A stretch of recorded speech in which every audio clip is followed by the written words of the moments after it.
Hello বন্ধুরা, গ্রামের রান্নায় পিয়ালির সঙ্গে সকলকে স্বাগত জানাচ্ছি। আজকে নিরামিষ পুঁই শাকের চচ্চড়ি করব। এইভাবে করলে খেতে কিন্তু দুর্দান্ত লাগে। প্রথমে দেখো, পুঁই শাকের এই পাতাগুলো আমি বেছে নেব। পাতা ও ডাঁটা দুটো কিন্তু আলাদা আলাদা কাটবো, কারণ পাতা ও ডাঁটা একসাথে দিয়ে যদি আমি রান্না করি তাহলে পাতাটা কিন্তু আগের থেকে গলে যাবে, আর আগের থেকে গলে গেলে কিন্তু খেতে ভালো লাগবে না। আর এই বুড়ো পাতা দেখো, এই পাতাগুলো কিন্তু দেখো, এই পাতাগুলো কিন্তু ভালো হবে না। এই পাতাগুলো প্রথমে আমি নিচে দিয়ে দুটো তিনটে পাতা ফেলে দেবো। এরপর উপরে যে কচি কচি পাতাগুলি আছে এই পাতাগুলো আমি নিয়ে নেব। এইভাবে পাতা ও ডাঁটা যদি তোমরা আলাদা করে তারপর রান্না করো, খেতে কিন্তু দারুণ লাগবে। খুব সাধারণভাবে পুঁই শাকের এই চচ্চড়িটা তোমাদের সাথে দেখাচ্ছি। একবার হলেও কিন্তু এইভাবে রান্না করো, যে কোনো নিরামিষ দিনে খেতে কিন্তু দুর্দান্ত লাগবে। প্রথমে এইভাবে সব কটা পুঁই শাকের পাতা আমি বেছে নেব। পুঁই শাকের পাতাগুলো একটা থালার মধ্যে আমি রেখে এক সাইডে রেখে দিলাম, কারণ পাতাটা আমি পরে কাটবো।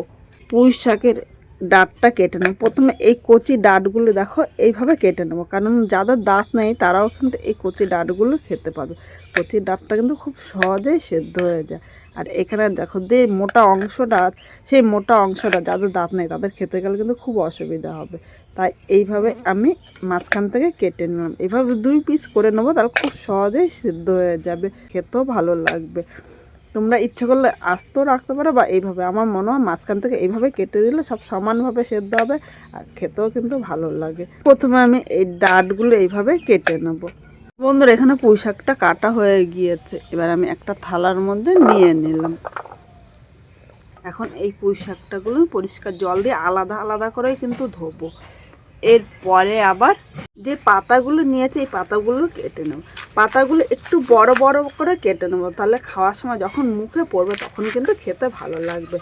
পাতাগুলো দেখো, একটা পাতা আমি 3 পিস করে নিয়েছি, খুব বেশি কিন্তু ছোট করব না। এইভাবেই সব কটা পাতা আমি কেটে নেব। এখানে আমি মিষ্টি আলু আলু আর কুমড়ো কেটে নিয়েছি। কুমড়োটা একটু বড় বড় করে কেটে নিয়েছি, কারণ কুমড়োটা কিন্তু তাড়াতাড়ি গলে যায়। আর আলু ও মিষ্টি আলুগুলো এরকম লম্বা লম্বি করে কেটে নিয়েছি। তোমরা কিন্তু তোমাদের ইচ্ছে মতো কেটে নিতে পারো, মানে তোমাদের যেরকম পছন্দ হয়। এবার মূল রান্নায় চলে আসলাম। এখানে কড়াইটা বসিয়ে দিয়েছি। কড়াইয়ের মধ্যে আমি সর্ষের তেল নিলাম। প্রথমে তেলটা ভালো করে গরম করে নেব।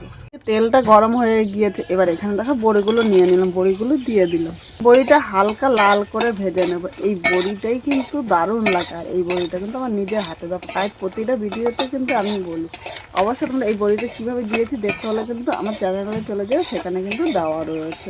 বড়িগুলো লাল করে ভেজে নিয়েছে, আর এরকমই কিন্তু লাল করে ভেজে নিতে হবে। এবার বড়িগুলো আমি তুলে নিলাম।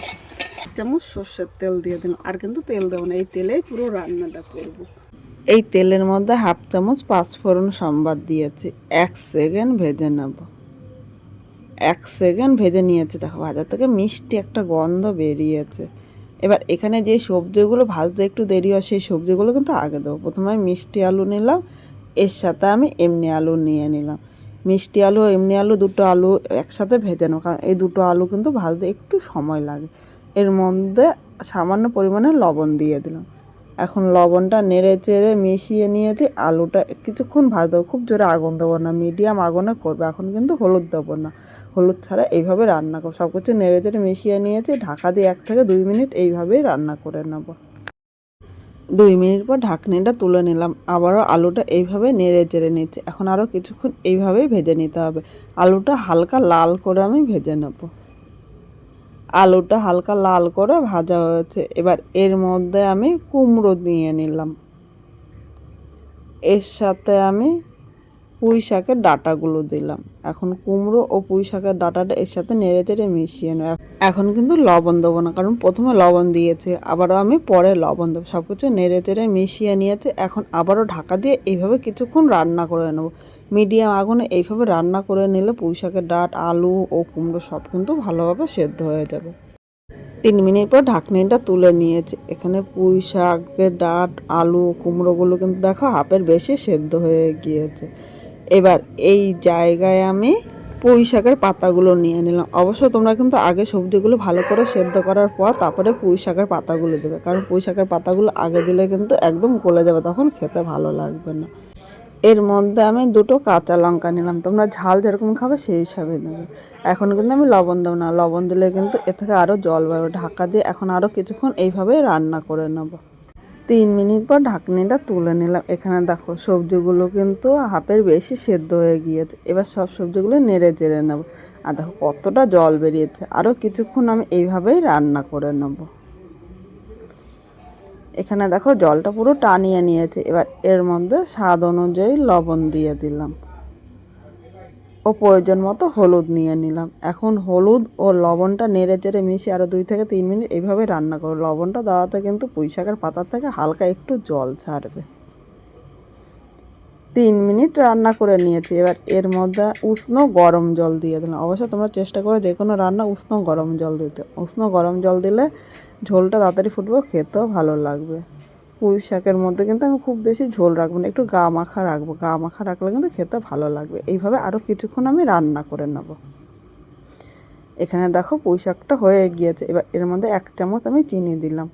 তোমরা যারা মিষ্টি পছন্দ করো না তারা কিন্তু এই মিষ্টিটা স্কিপ করতে পারো, কিন্তু একটু মিষ্টি দিলে পুঁই শাকটা খেতে ভালো লাগবে, যেহেতু নিরামিষ রান্না করছি। এখন চিনিটা নেড়ে চেড়ে মিশিয়ে নিয়েছি। আর 1 মিনিট এইভাবে রান্না করুন, তাহলে চিনিটা কিন্তু এর সাথে ভালোভাবে মিশে যাবে। এখন দেখো আমি উনানে আগুনটা কিন্তু বন্ধ করে দিয়েছি।